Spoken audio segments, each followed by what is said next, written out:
She had on a pair of shorts and a red T-shirt. She blonde hair, black hair? No, she's got reddish-brown hair. It's actually a brown with an auburn tint to it. What's her name? It's short. Her name is Maddie.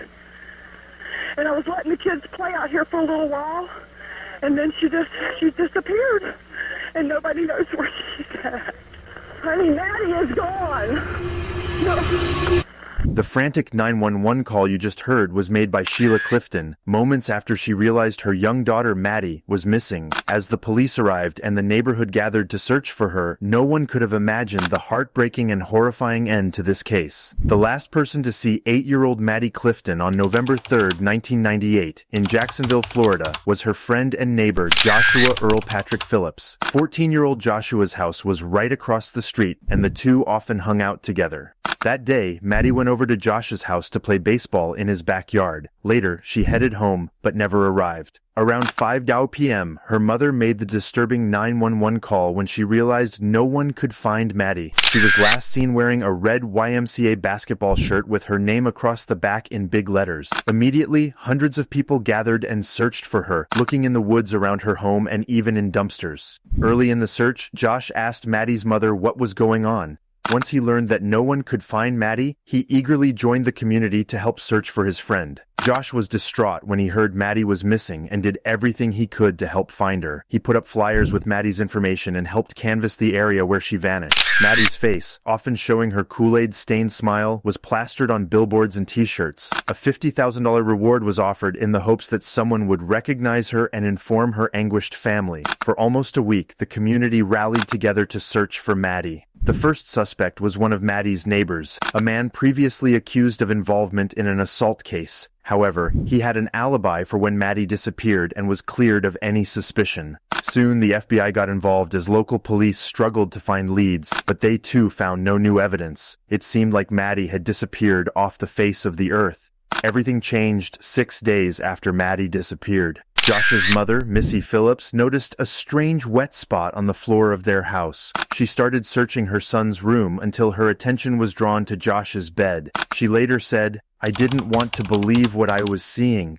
In shock, she left the house looking for a police officer. As she glanced over at the neighboring Clifton's house, she thought to herself that they were still holding on to hope, but their world would soon come crashing down. The officer Missy found had been stationed outside the Clifton house during the search for Maddie. He followed Missy back inside but entered Josh's room alone to see the horror she had discovered. Sticking out from under Josh's mattress were Maddie's small feet. The following details are especially disturbing. Josh had known where Maddie was all along. While asking Maddie's mother about her, handing out flyers and appearing worried, Josh knew Maddie's body was hidden under his waterbed. Police found that tape had been used to hold the bed frame together and conceal her body. Additionally, the shorts Maddie had been wearing were removed. Investigators found a baseball bat behind Josh's dresser and a knife stashed in the room. Air fresheners, incense, and a flyer about Maddie's disappearance were found on his nightstand, indicating an attempt to cover up the smell of Maddie's decomposing body. The most disturbing discovery was that Maddie's hand was still clutching the bed frame, suggesting she was alive when she was shoved under there. It's unclear if Maddie was still alive when everyone was searching for her, or when Josh was pretending not to know what had happened. However, it's clear that if Josh had reported what happened, Maddie might have lived. An autopsy revealed that Maddie had been struck 3 times in the head, likely with Josh's baseball bat. Her throat had been cut with a knife from Josh's room, and she had been stabbed 7 to 9 times in the chest, with some sources reporting up to 11 times. The autopsy showed no evidence of sexual assault, despite her underwear being removed, though this detail later became significant evidence.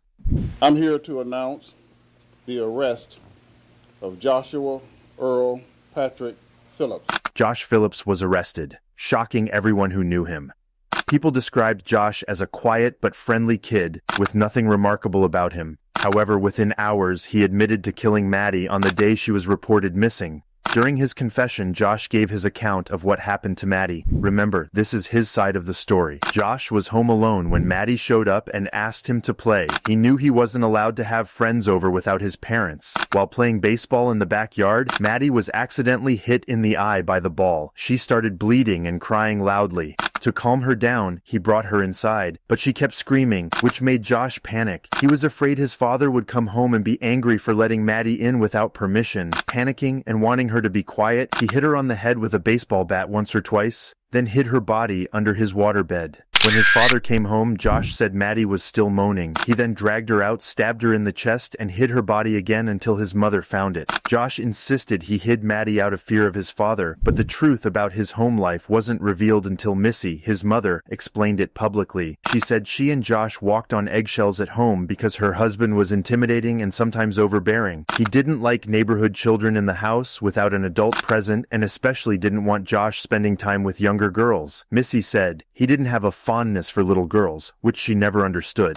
Josh's father, Steve, never got to explain his side because he died in a car accident in 2000. When the case went to trial, Josh was charged as an adult. His defense argued that what happened to Maddie began as an accident and deteriorated through panic, bordering on madness, and that he should be charged with manslaughter, but the prosecution didn't buy it. First, the autopsy found no evidence of bruising on Maddie's face, as if she'd been hit in the eye by a baseball.